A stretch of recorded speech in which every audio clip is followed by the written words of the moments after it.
चल हो जा शुरू। केसरिया से मन जोगी हुआ रे, दिल झूमे देखो पतवारा हुआ रे, दिल झूमे देखो पतवारा हुआ रे। हर पल मनाओ केसरी त्योहार। विमल बोलो जुबान केसरी।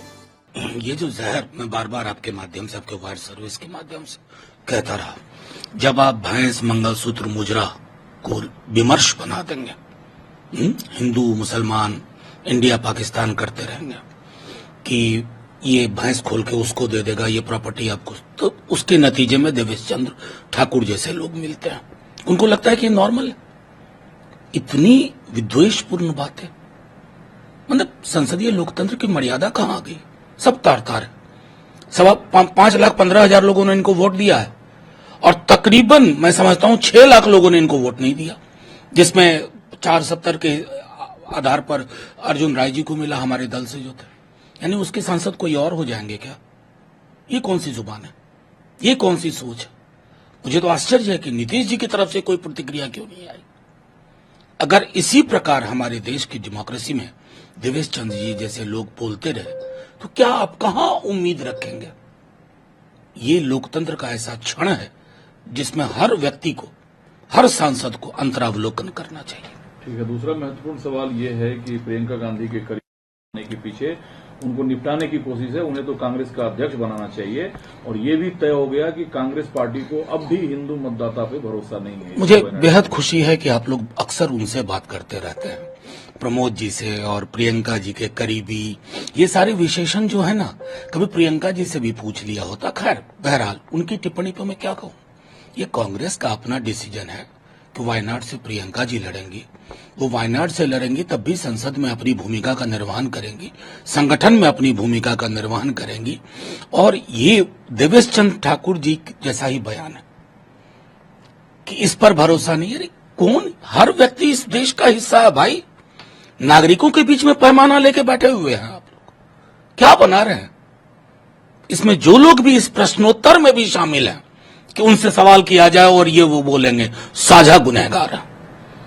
ठीक है। मुजफ्फरपुर सेंटर चला रही थी जिसमें महिलाओं को बहला फुसला कर ठगा जा रहा था। 9 जून को एफआईआर दर्ज की गई है और जो वादी है उसका बयान दर्ज किया गया है। आगे कार्रवाई की जाएगी। देखिए, मुजफ्फरपुर में एक इससे पूर्व भी घटना हुई थी, बालिका गृह, और अब ये नई घटना। ये अपने आप में संदेश है बिहार की व्यवस्था के बारे में। मैं सिर्फ ये कहना चाहता हूं, आए दिन आप देख लीजिए ये घटना जो अपने आप में शर्मसार करती है। कोई जिला ऐसा नहीं है जहां मौत की खबरें ना आ रही हों।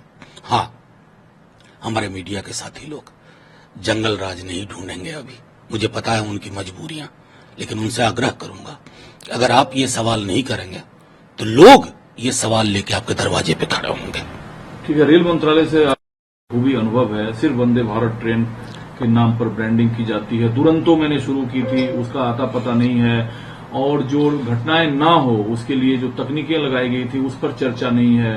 मतलब रेल मंत्रालय का अलग से जो बजट था उसे रोक दिया गया। मंत्रालय के नाम पर सिर्फ ये दिखावे भर है। रेल मंत्रालय का कोई कामकाज नहीं हो रहा। कोई एक चीज इसमें बोली हो ममता जी ने जो गलत हो? क्या हो रहा है?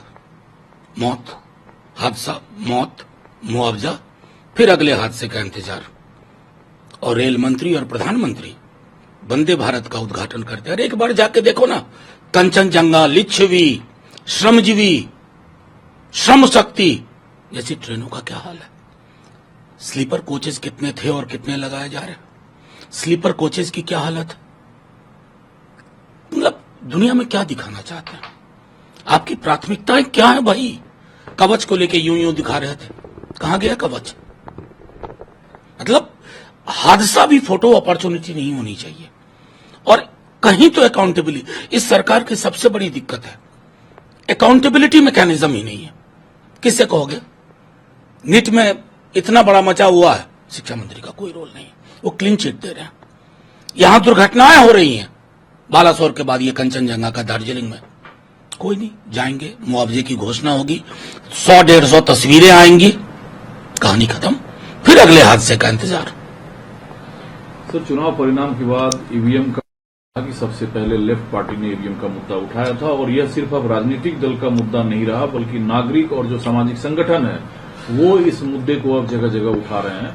देखिए, इसमें एक महत्वपूर्ण चीज हमें आप जानिए, पार्लियामेंट्री मतलब वोटिंग ट्रस्ट पे होता है। उस ट्रस्ट में अगर कोई कमी आई है तो मैं बार बार कहता हूं कि आर्टिकल 324 के तहत संविधान निर्माताओं ने चुनाव आयोग को बैलेट पेपर या ईवीएम का कस्टोडियन नहीं माना था, फ्री एंड फेयर इलेक्शन का कस्टोडियन माना था। तो उससे क्या संदेश मिलता है? अगर शक, सुबह शंका हो, आज तो जगनमोहन रेड्डी भी आ गए। और मैं दूर क्यों जाऊं, अगर किसी ने भी एक किताब लिखी है ईवीएम के खिलाफ तो बीजेपी के सांसद ने लिखी है। और प्रस्तावना किसने लिखी है? भूतपूर्व उप प्रधानमंत्री लालकृष्ण आडवाणी जी। मेरा सिर्फ कहना है कि इन शंकाओं को दरकिनार करिए। ये शंकाएं लोकतंत्र की जो एक बेसिक जो उसकी संरचना होती है उसमें लोगों का शक, उससे लोगों का शक पैदा करती है। तो सत्ता पक्ष हो या विपक्ष, चुनाव भी होते रहेंगे और ईवीएम के सवाल भी होते सवाल ईवीएम, अब फिर मेरी बात को आपने समझा नहीं।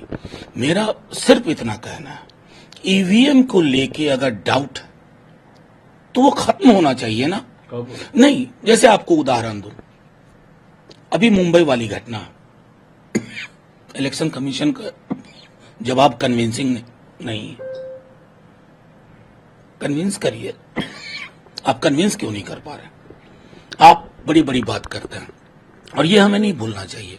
क्यों दुनिया के सारे विकसित देश ईवीएम नहीं अडॉप्ट कर रहे, बैलेट पेपर पर जा रहा? मतलब कुछ तो होगा, इसको स्वीकार करने में क्या हर्ज है? और बैलेट पेपर पर जाने में क्या हर्ज है? अब तो वक्त भी नहीं लगेगा गिनने में।